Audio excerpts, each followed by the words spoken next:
I was born and raised in Slovenia, an urban village where you can see a cultural clash between West and East. My family relatives are located in Bosnia, a no man's land, a country that got famous after the war in 90s. I'm a child of transition from communism to capitalism, transition from traditionalism to liberalism, transition from ruralism to urbanism, transition from war to peace, transition from Yugoslavia to Slovenia, from Balkan to European Union, and perhaps collapse of European Union to another transition. When I was 7 years old, I received a gift package from USA from unknown family. It was a present for economically unprivileged kids and children who were victims of Yugoslav war. In the package there was also their family portrait photography and home address in case I ever write them back. Since my level of English was insufficient, I wasn't able to write complete sentences. I started my letter with, "Thank you for the candies and toys. I'm Đejmi and I'm a Muslim." That letter was never sent back because I knew I didn't explain myself properly with those words. My aim was to tell them, "I'm thankful for your courtesy, but I have to tell you something. People told me I'm a Muslim, and there is something terribly wrong with that. My family is tortured, murdered, robbed, burned, raped, and chased away. I don't know what we have done wrong. I feel guilty for being a Muslim. We must be very bad people. If you knew my handicap, would you still send me this gift?"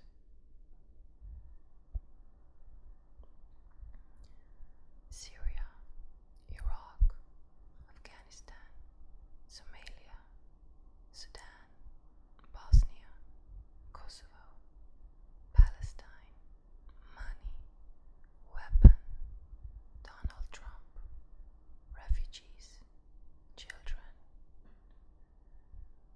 People ask me what I am. Am I a Muslim or not? Am I a Bosnian or Slovenian? To my luck, they were never confused with my gender. But the answer has a complex notion. I'm not a Muslim because I believe religion is a social construct and it does not define your DNA. But I do have Islamic heritage, which is not the same. But explain that to people who are bringing assumptions based on where you come from. Others define me as one, and they defined me as one in the past. Others stigmatized me as a Muslim based on what kind of name my parents are named by.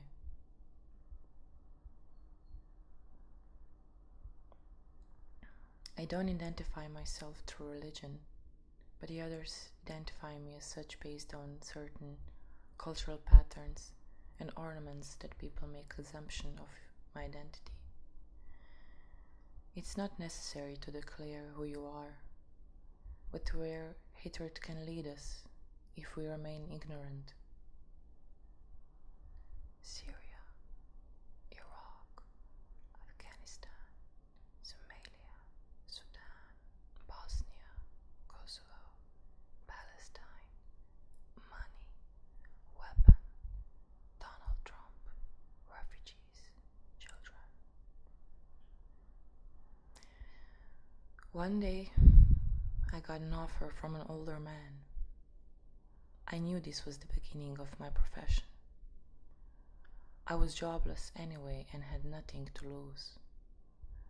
The reason why I did it was to overcome my fears and perhaps see the world with different eyes, to gain new perspectives.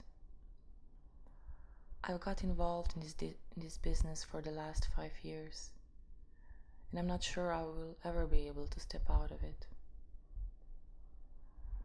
I'm the first one in my family who had begun doing it. They try their best to understand it, but it's difficult. since no one ever had experience in this labor.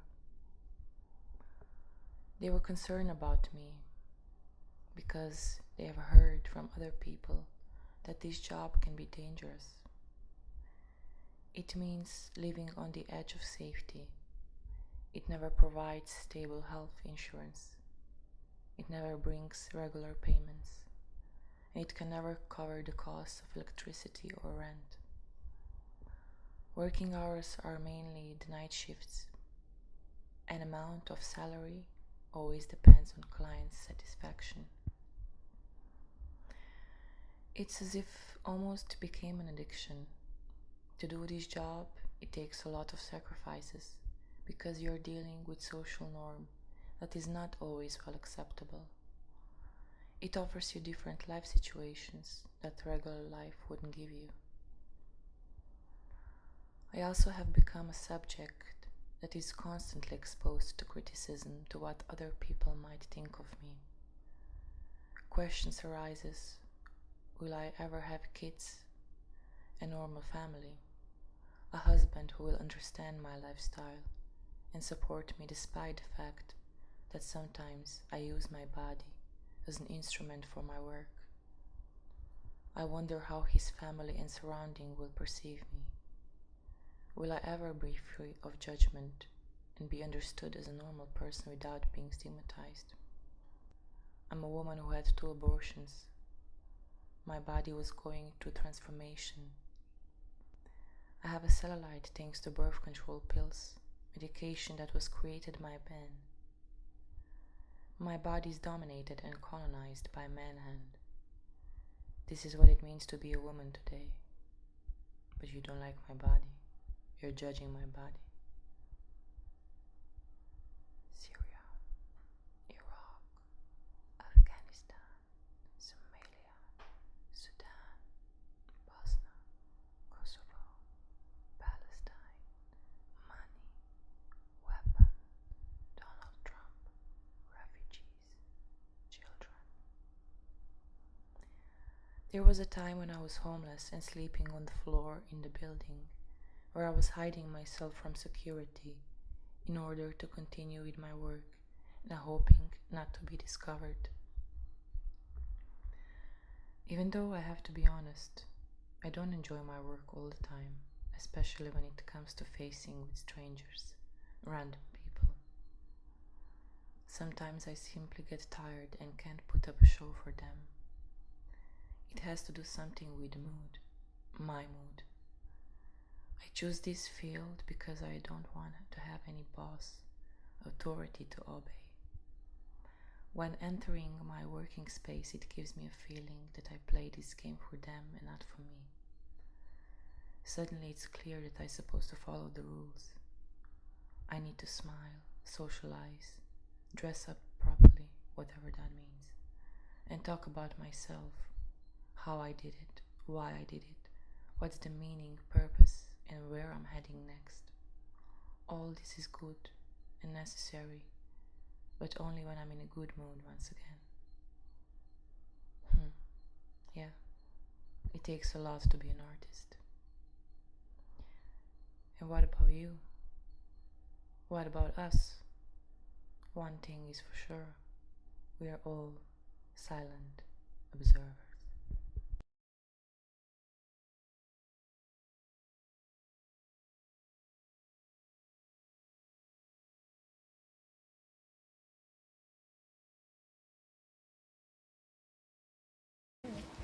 So we're on stage again, or behind the curtain, or what side of the curtain? Hi, Jamie. I'm so thrilled to be here with you today. Maybe to continue with this, confessional style of the video that we just watched. I wanted to ask you about the work, the reason why you're here. You're here as a recipient of the OHO Award for the Young Visual Artist in Slovenia, and trying to immediately contextualize your practice in the Slovenian contemporary art scene, and maybe to mention about the OHO, the Avant-Garde Collective. louder? Okay. Well, my question to you is, how do you contextualize your practice, Đejmi, in the context of, particularly in relation to what Oho Collective was doing in Slovenia, and do you Oho the same things? Oho is like a word that stands for wonder, right? That combines the word eye and ear when you listen and hear something. Things that surprise you or that you want to transgress, do you feel like they are the same?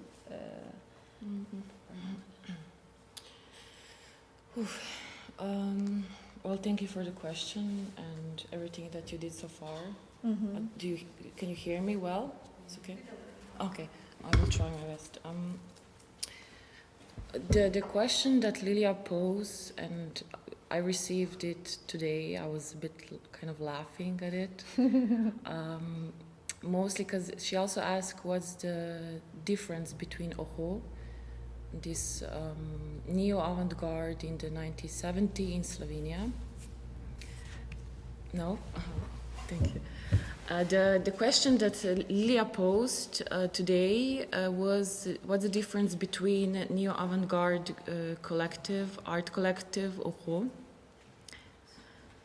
and the first thing that occurred to me was an anatomical difference between me and them, because all of them possess penis, and obviously I don't. And the second difference is that they actually somehow managed to exhibit their work in MoMA, I also think in 1970, no? And I exhibit my work today inside this church, talking about penises. But what we do have in common is the fact that that group actually had very short-lived artistic career. I don't know how long. That's... Oh. You missed the best part.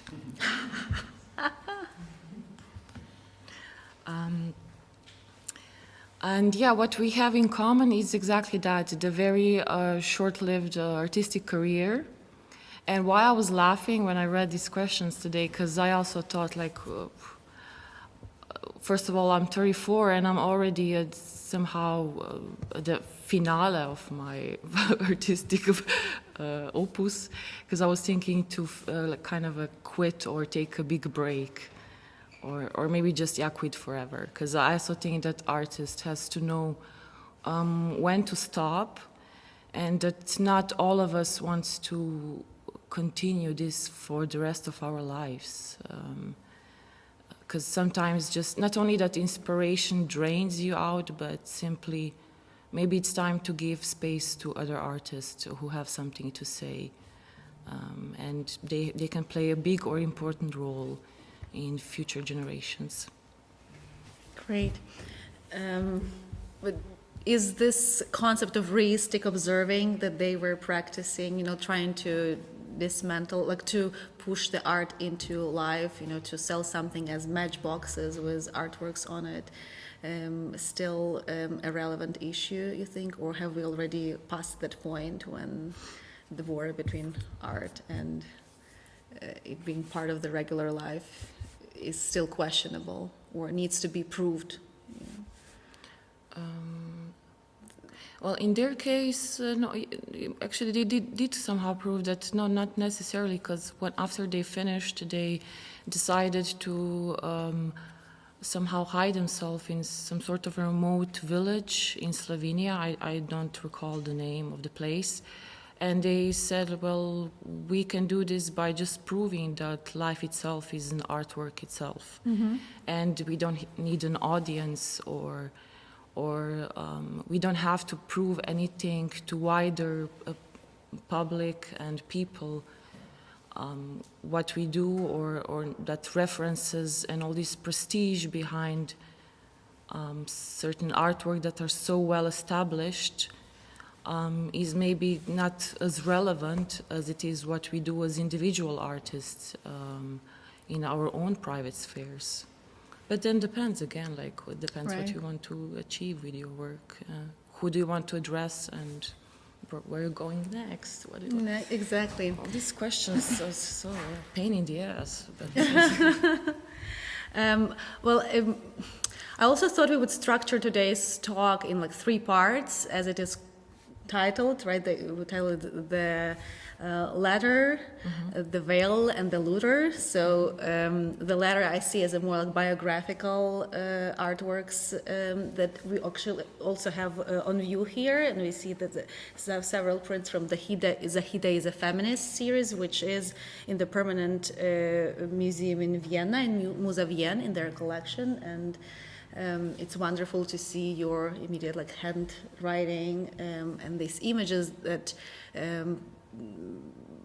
are staged so well, and the stories that tell so many familial lineages. And one of those images directly relates to the concept of a letter that I was curious in, and it tells the story of you being an elementary school student. I will probably let you expand this from here. Yeah. okay, that's the sorry. That's the image on your left. And I'm just gonna read it out loud, just so that you paint a picture how it started. I was in the beginning of my 3rd grade of elementary school when the teacher gave us a task to introduce ourselves to the class. We were supposed to write our names on the board, and the rest of the pupils had to write down each name in their notebooks. When it was my turn, she erased the name, saying to the whole class that it's forbidden to write it down because it's a Serbian name and it contains Serbian letter J, a letter that Slovenian alphabet doesn't have. It happened in the early 90s when Slovenia was finally declared as an independent country. Elmina, a friend of mine who shared the sitting place with me, said, "Jamie, don't worry, I wrote down your name anyway."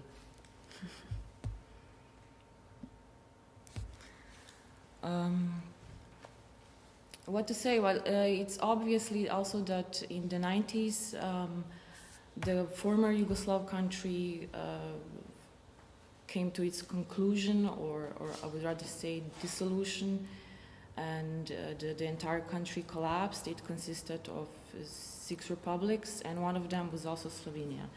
So in the 90s, all of those countries had an intrinsical urge to somehow declare not only independence, but also to build nationhood. Even though it's very like false and questionable, but all of them try to define its own country also by excluding everything that doesn't fit into that frame of nationality.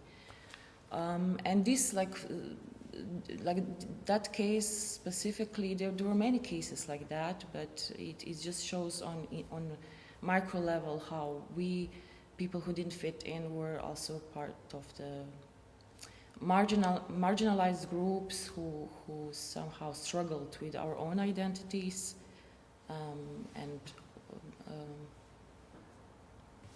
yeah, like. So that goes to my question. I wanted to ask, the time when Slovenia gets independence, it's like 1991, you were 3 years old then, right? And it's like this, the narrative that's both constructed through your memories and lived experience, but also through the stories that are told to you, right? Because, and at some point you try to, make a cohesive narrative based of that. But I think that this artwork actually proves that the lived experience was quite vivid also. Well, yeah, I don't know if I really managed to portray and transmit how cohesive it was. No idea. But my point was try to somehow convey what it does to individual. In all this transition of people who are coming from one state of country to another, how to also build your own self, and what one goes through, like that, because you're never part of that. So you're always a foreigner in your own country where you're raised or born, and you always have to fight for your own position within one place. Because even like I was also living in Vienna, but there I really was a stranger. And I was like glad to be a stranger, because finally I realized what that really means. Because if you're born in your own country but you're declared as somebody who's not part of that, it's a bit weird, you know. It's a very schizophrenic situation. And you're referring to the time you lived in Vienna when you studied during your master's? Yeah, for sure. And it's a good what you mentioned, because I started to revise all this political situation at the age of 26. I forgot everything what happened, and my mentor in Linz, in Austria, Shink Dagmar, she said, why you don't make your personal stories? Because in Slovenia was important to not, if you deal with art, you should not deal anything that's very personal and subjective, which is very interesting, because that also tells a lot how our very small le petit bourgeois society in Slovenia is so conservative, and most of the people who occupy the space in academia are men. And once you, if you realize that all these men are trying to pertain art world that's not supposed to be personal and subjective, especially from one position, it means also that they want to keep their status quo. So if a woman talks about her issues, as she's supposed to, it just gives them space to stay where they are. So they also always stay on the power position. Because, yeah, once you start to use your brain, once you start to become critical of whatever social issues you're dealing with, it becomes dangerous for society. And women or also artists should not speak about these things. So we have actually culture of repression. Or we have to speak in different languages about this. Yeah, always like wrap it up. Let it be metaphorical, let it be symbolic, let it be, let's play with allegories, which is totally fine and acceptable, but to which extent then? How do you speak up once and for all for also other people? Well, when I looked at some of the images in the series Zahira as a Feminist, and also the video that is currently on view, and the image that we used was a promotion of the stock, you facing the camera with your back and wearing a beautiful headscarf tied at your back, it reminded me of my own grandmother and like women in Orthodox Christianity. The tradition is that you wear this scarf whether you go to church or not. For the age of like my grandmother, it was common. There is an artist, Ukrainian artist Yelena Subach, who recently did a wonderful series of photographs picturing exactly those women who wear this beautiful ornate headscarves, and she looks at these women as almost like a subculture who have their own traditions and rumors, and they have their own ways to rebel against the society, which I found, very touching. This very little detail that you capture in the outfit of your grandma. I don't know where this question leads me to, but we are like slowly progressing to the idea of the veiling and unveiling. Yeah. Yes. Yeah, it's quite persistent in my work, but I'm not sure if you will see it in these photo prints. But if like I also deal a lot with photographs that women are covered in either hijab or veil itself. And that was very particular for a region of Bosnia and Herzegovina, also part of the former Yugoslavia. And it was not very well accepted in the time, in 1950. And you can see this parallel line with Turkey as well, when Ataturk banned veil in public audience. And this was perceived back then as something very progressive.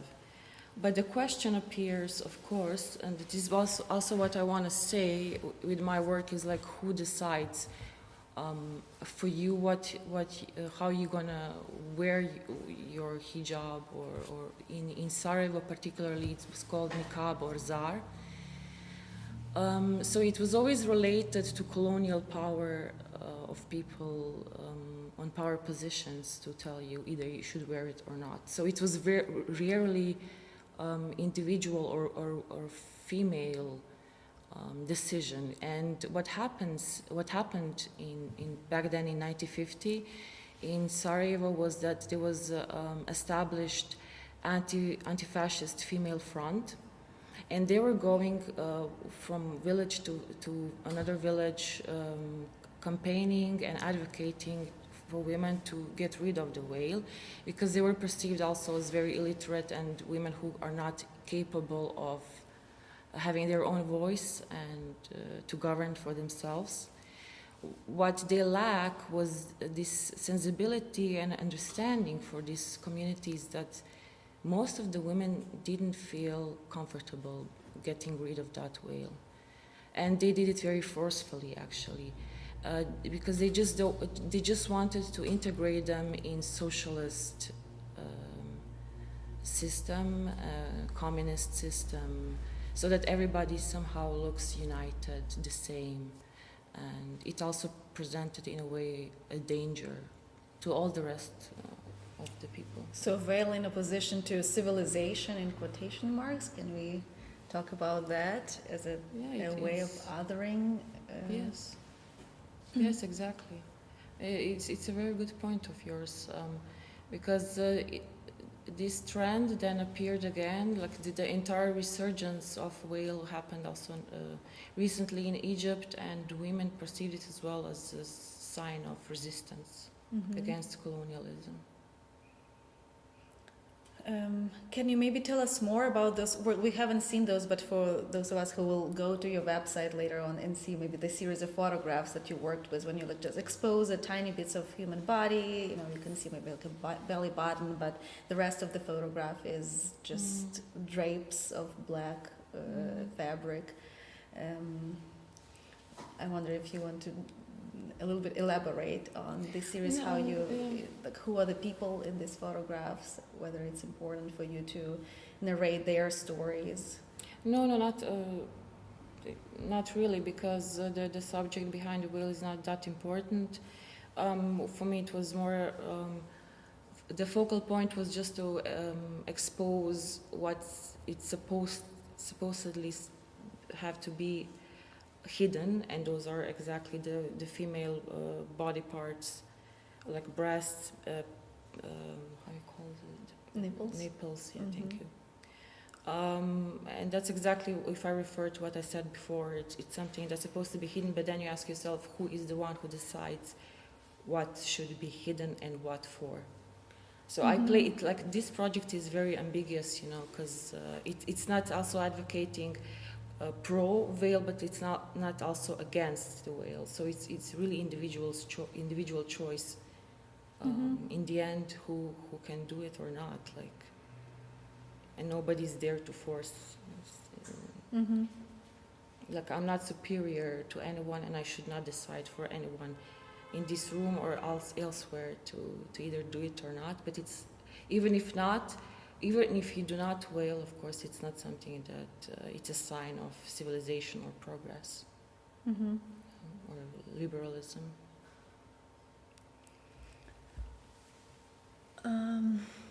I want to switch to this video again and to ask you to tell us more about who Zahida is.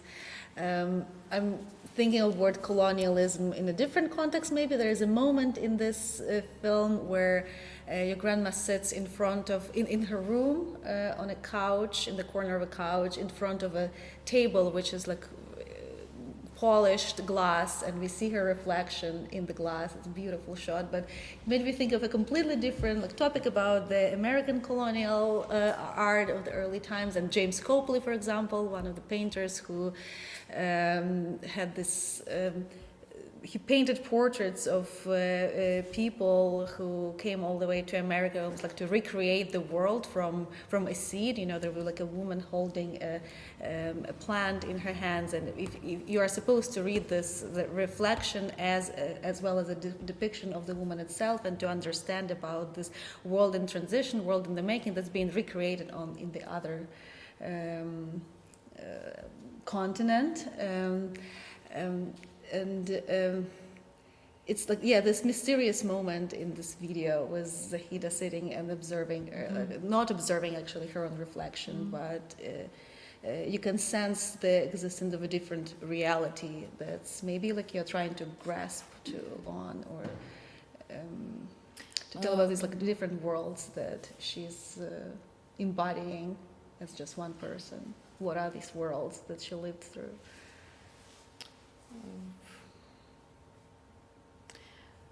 I have no idea what I wanted to portray with that image of her reflection in the table. It just happened. I thought it's very aesthetical. Mm-hmm. But the entire film essay, you just have to like take time and have a look at it.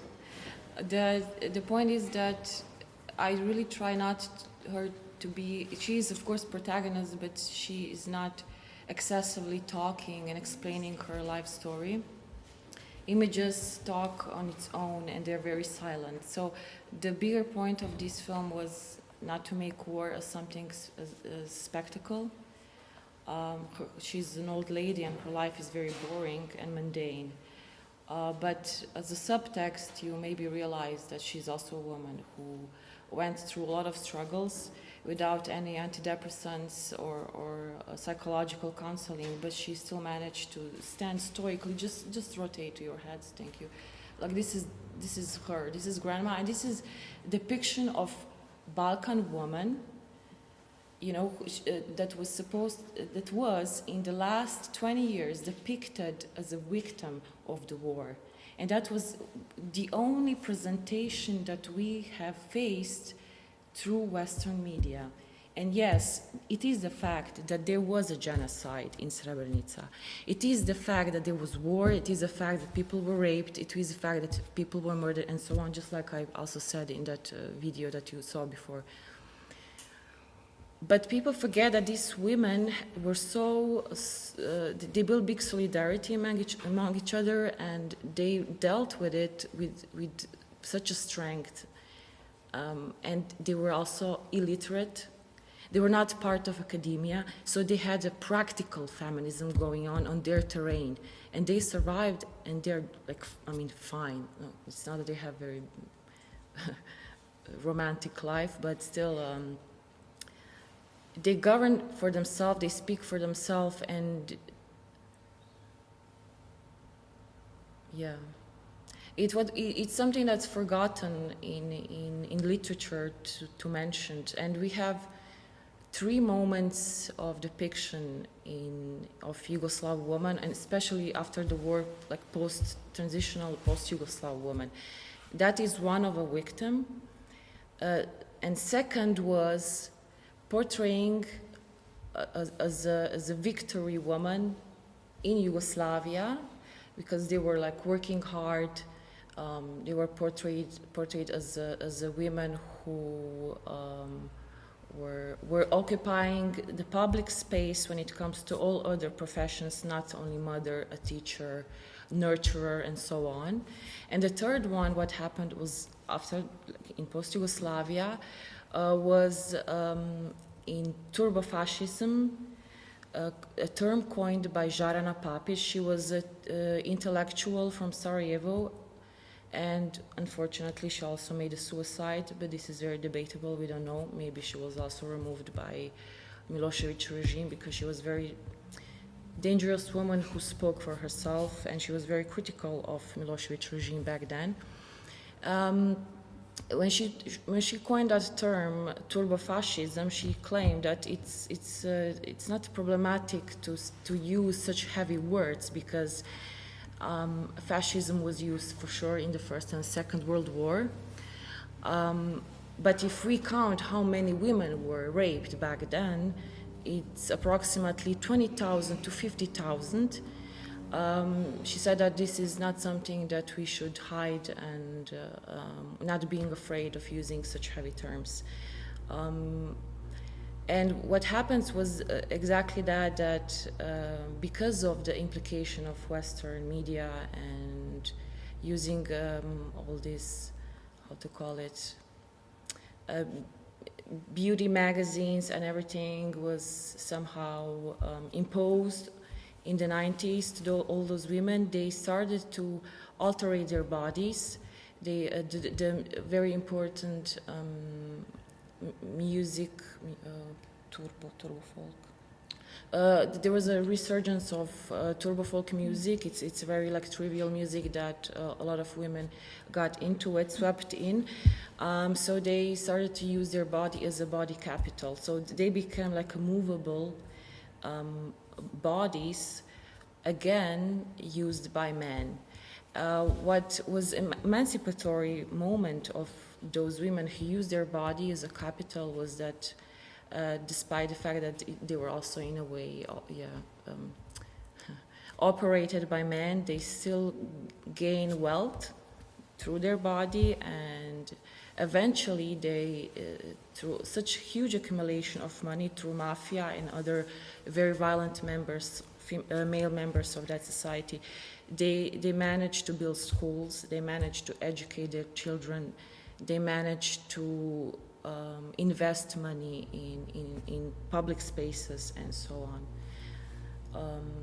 So still, despite the fact that they were not educated, despite the fact that they use their body for certain purposes, they still knew how to use it for greater good, not only for themselves. And speaking of body, can you remember when did you decide that you have interest in performance as an art practice?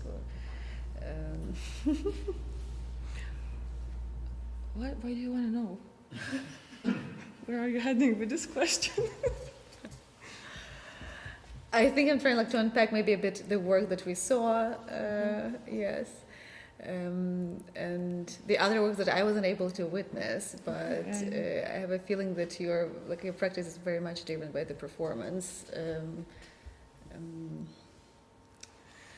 I did only a couple of times performances, and the only reason I did it was because I just felt that this was the right moment to express certain ideas. But I'm not a big fan of that because I have a very big fear of public presentations in general. So time-based media as an art can really help to convey certain ideas, political ideas, while at the same time, in my case, I could also camouflage my fears and insecurities because you can record your voice, or you can record yourself in the video and have a video performance. Because I'm not a professional actress, I never went to any acting schools, and how to you can use media into your own advantage to conceal certain things, which is not the case in art talks like this. And when you do photography, do you collaborate with people, or you're all these photos, let's say here, I'm curious to hear more about how they were produced, and if they are a sequence of an image that then you selected for this particular print, or do you come with a particular composition that you want to create and stage the people in the works in a particular set, in front of a particular building? That project happened in 2016. It was funny how it came out because I was dealing with something completely else. And then again, Shing Dagma, my mentor, said, please stop doing what you're doing. It sucks. Please start doing something subjective and personal. And I was in Bosnia back then with my parents, so I actually included my own family members, as if maybe it's obvious to some, maybe not.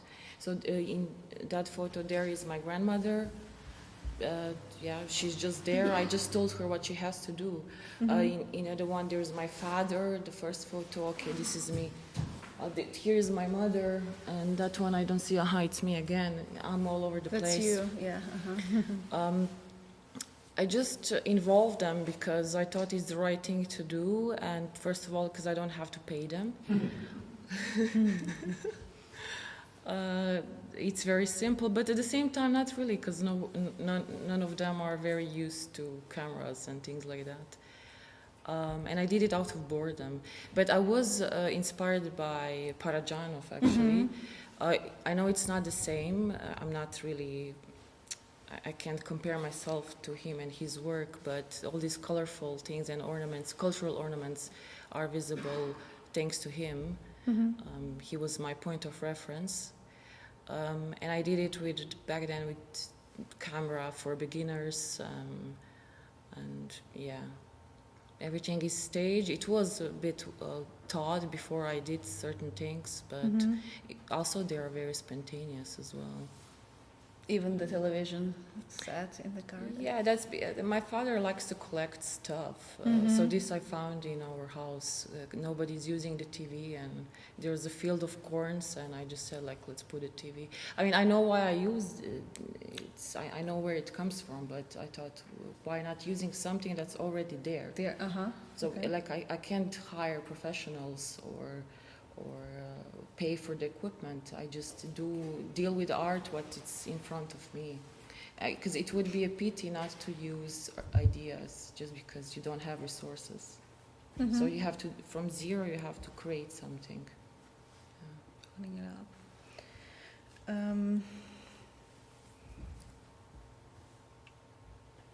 I want to jump to this quote from your statement to autoportrait work in 2017, the work you did, where you say, war is a legacy of any repression of feeling.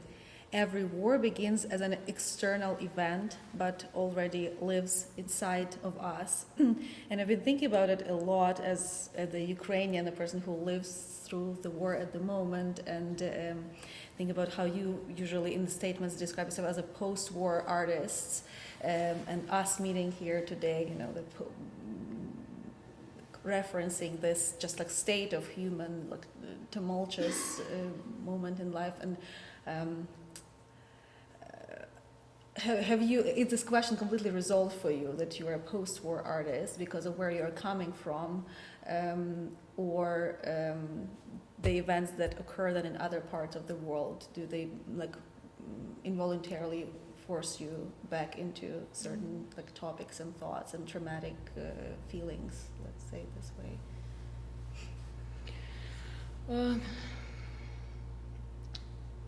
What was the question? Yeah, think about it, the post-war artist in the time when that's... Yes. That's actually a famous quote by Croatian writer Slavenka Drakulić. I read I read all of her books. I don't remember the titles, they are really good, but she also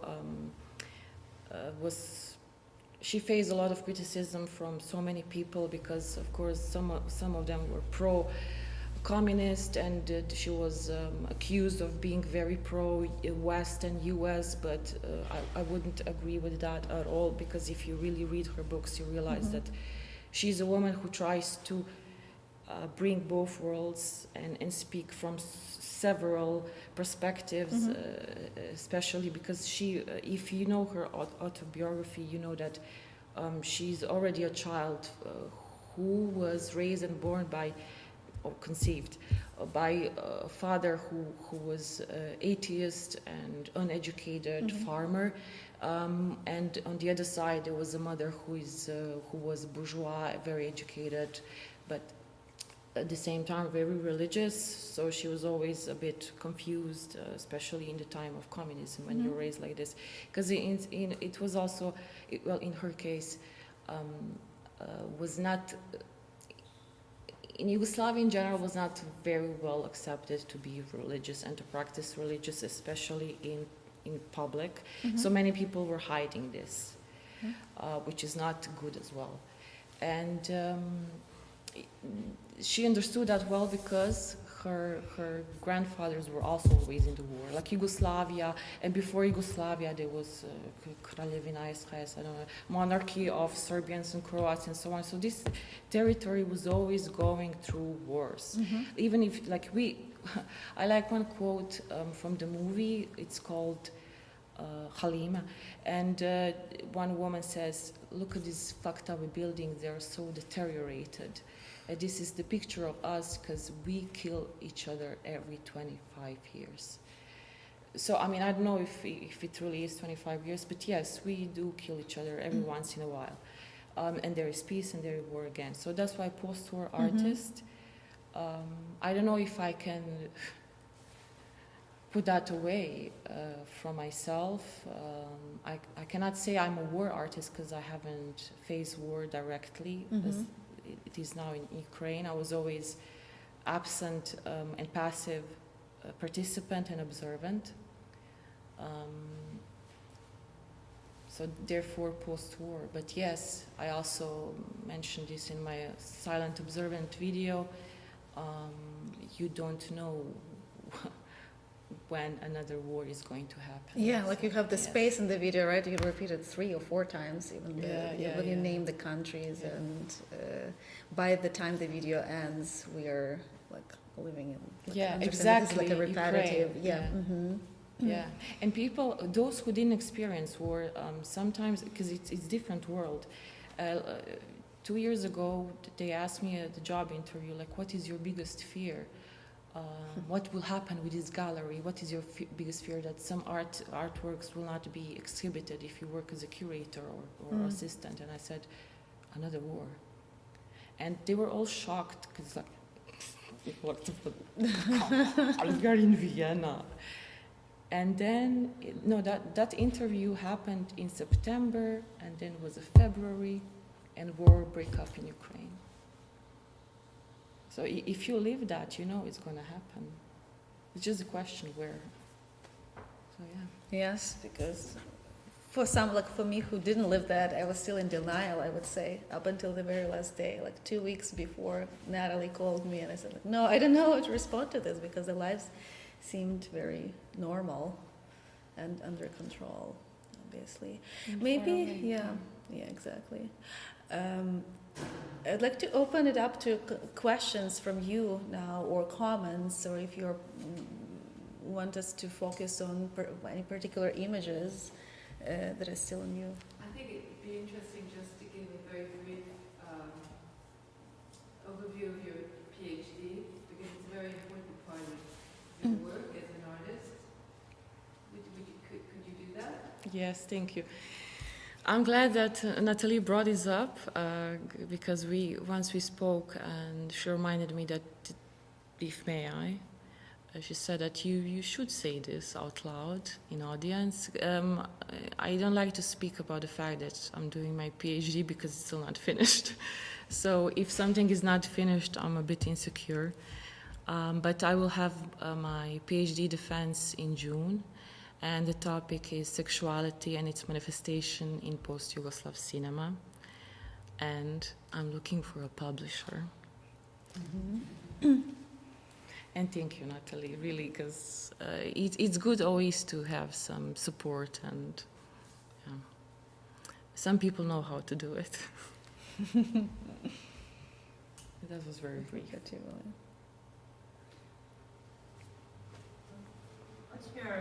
What was your family's reaction after they saw this? The stuff? Thank you. I'm glad you asked this, because so many people wonder, not many want to ask, but few did. I get very big support from my parents. And when my grandmother was still alive, she was like, yeah, sure, we're going to film all this. Actually, it's a funny anecdote because she was working at a school as a cleaning lady, but she said, like, I know how it works because I observe these professors, so for me it's so natural. But funny as well was that in that Vareš, in her hometown, that's a region where Angelina Jolie came in her garden. No, it's That garden where it happens in that movie, where it's me in my red dress and behind it's my grandmother. It was this specific garden that she came there 'cause she needed to film for the movie titled In the Valley of Honey and Blood. And they were filming it in that home, Vares, in that town, and she also offered her symbolic amount of money because my grandmother complained to all those filmmakers, and she was like, "What the hell are you doing? This is my garden, this is my territory, please, go out." And they were laughing, they just found her a very sympathetic woman. Still, she understood, for her it's fine, and she is a woman who seriously went so many things through that for her it's not big of a deal to expose these things in public. For father is the same because he's her son, but my mother would say like, why you have to say all these things, let's keep something to ourselves. Yes. I'm curious about the practice. Do you, by doing all this kind of stuff and using plant-based as your approach towards all these very big topics and very heavy ones, do you like strive towards building a kind of healing space within the practice itself, where these traumas can get transformed and potentially, I don't know, like lead to something else?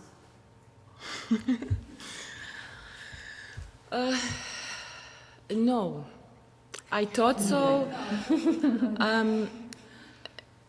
I was very naive when I thought that this could lead to any transgenerational trauma healing, but say. Because what I see, you have this very interesting subjectivity and you're very direct about it, which is very powerful.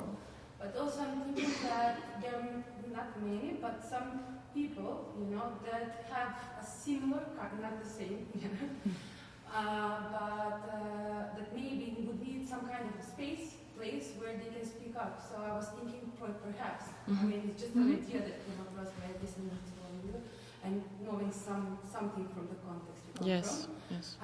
That perhaps, like, if we can possibly imagine our practices in a way that can open up a space for someone else as well, and which could be our like kind of partners in crime, let's say, in the topics we are trying to address, and to also like building a small community around it could help. Could be very beautiful at the same time. This it does exist. I have to say, one is in Belgrade. They're called Žene u crnom, or Women in Black. Those women it's also a very strong association of those who helped all the refugees from former Yugoslavia. They were really doing so much to receive all those women and refugees. And they were against war, they were against any military intervention, and they were against nationalism. So thank you for asking this, because this is very important to mention, since there's war, there's a lot of nationalism, but many women in all those former Yugoslavia were against it. And for me as well, it's important to claim that Serbians also helped. They were not only those who perpetrated the violence, but there are also those on the other side who are pro-pacifists. That's one association, and thank you very much for reminding me to say that. There's another one in Sarajevo. They're called Crvena Association, which means red, and it stands for communism and red color. They did a lot to offer safe space for women. They talk. For the last 30 years, women do talk, but it's also very difficult. It's a very traumatic experience because you always revive same emotions. Just like, for me, it's not easy to have art talk all the time, speaking about all this trauma. It's very sensitive. I mean, it's not like an objective topic that you can just learn by heart and give it to people. You always have to go through a variety of emotions. Anyway, that's that. Yes, and now,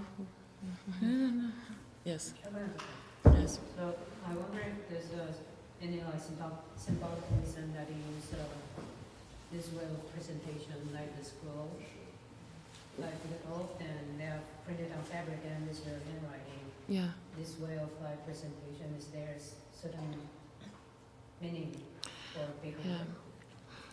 It is, but I'm not sure if I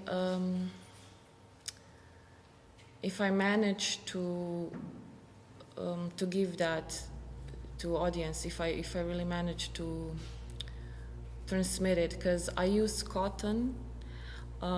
It reminded me of cotton handkerchief that you usually wipe your tears.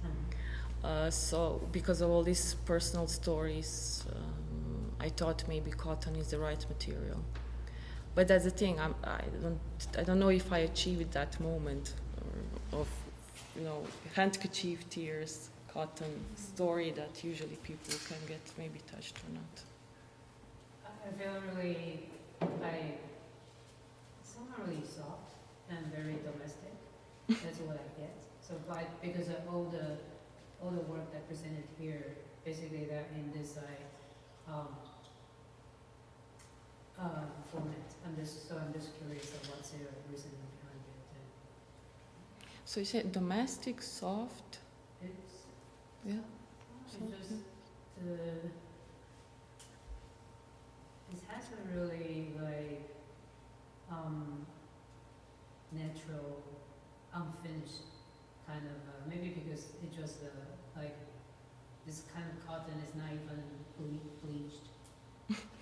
It's not. It's like the kind of that really remind me of when you make before say when you make the very hook to the really high end clothes and you use this fabric to make the model first as some kind of a fitting for the final clothes that they're going to make.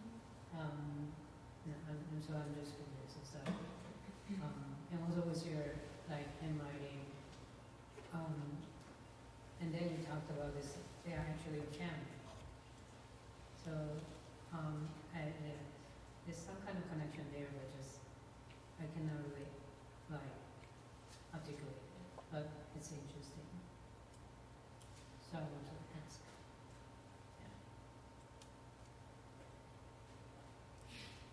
Thank you, and no idea what to reply. It reminds me a little bit of this how do they call this? They call it gobelin. It's tapestries, yeah. Tapestries usually in homes in Eastern Europe are quite present. I think what you're referring to is maybe it has that kind of materiality in the way you communicate. Like the second skin almost. I get the reference of the bed sheets also, of course, like something that's comforting and wraps you in. But the writing on these is they seem to be like a diaristic writings, but they go so deep into history. Like you literally bring us decades before, right? Delving the stories of your father, who came from where. Writing with this family tree. I think, Lulu, what you also wanted to say about the form of a scroll, right? That's something that you can roll, unroll. It's just for me, it has visually and also in terms of installation in the space, it seems very particular. This form, and also there's some kind of I don't know, maybe just they are somewhat really uniform. So there's also a sense of it's raw, but also preciousness.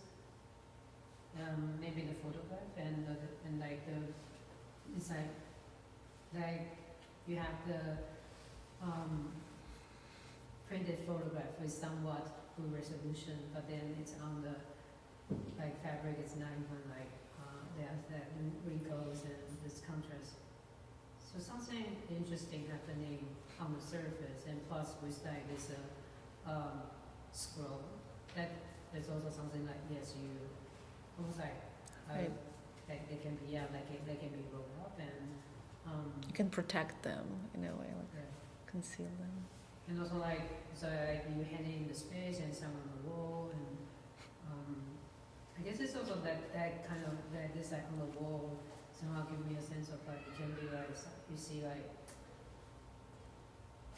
can be like some kind of family in a family home as like a decoration, and it's precious not in in sense of value of itself, but more like in almost like or some kind of like a memory, like those are sentimental value. That's very well said. Thank you. Beautiful. Just as valuable.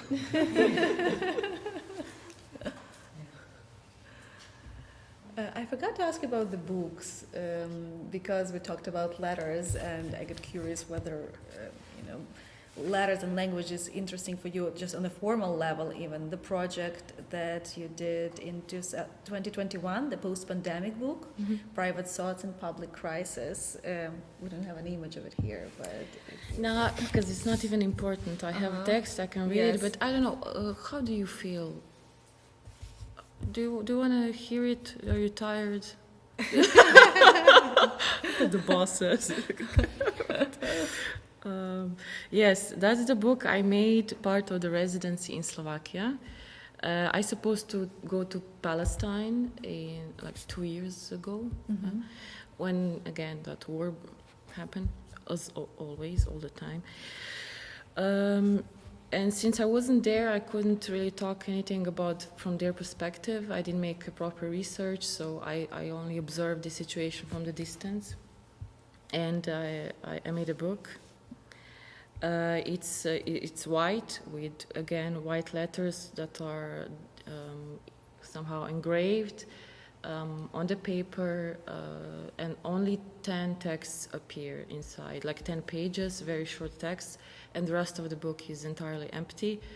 But other people can, through QR code, interfere and post their own thoughts through social media, Instagram particularly. And I play with, from again, a white privileged person perspective, and I will start. And when you feel fed up, let me know. Probably you won't. Okay, start like this. I posted a comment on Facebook expressing my opinion on occupation in Palestine. I vented my anger by smashing the keyboard. Next page. I'm watching the war in Gaza through social media. I'm watching. I printed out some well-designed flyers with cool slogans and eye-catchy logo about the war in Jerusalem. I had a Zoom meeting with political activists, so I matched the colors of my clothes with the interior. I was ironing my white cotton shirt made in Bangladesh while listening to a podcast on casualties in Tel Aviv. I went out for some groceries. I bought some avocados and didn't care where they come from. I saw in the news they are bombarding Sheikh Jarrah. I light up my cigarette and stared into the ceiling.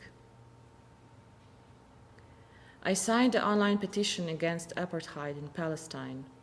Then I reached out for my visa and went shopping. I ordered a glass of Prosecco when I heard how many people died.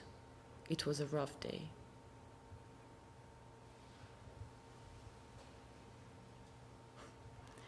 I hear someone crying. Shall I take food delivery? Let me check the menu. That was the last one. Hokus. Yeah, like the Japanese poetry, short and Yeah. piercing. I don't know. Yeah. I like the form of it. Haiku. Haiku, yeah. Yeah, that's true. I didn't even think of that before. It really precisely captures this, like, the embodied knowledge versus the disembodied experience. Like you're like can be like in one place, like thinking about a totally different world and still grappling with your own physicality. And like not. How you call that in French? Not giving a fuck. But it's part of our existence. So not everyone has to have social responsibility to everything, because we can't. That was also part of that silent observer video, that how can each of us as an individual do something for anything that's happening, because we are so occupied with ourselves, with our own issues, problems, and things like that. So don't feel guilty, I guess. Thank you so much, all. Thank you, Đejmi. This was beautiful. Yeah,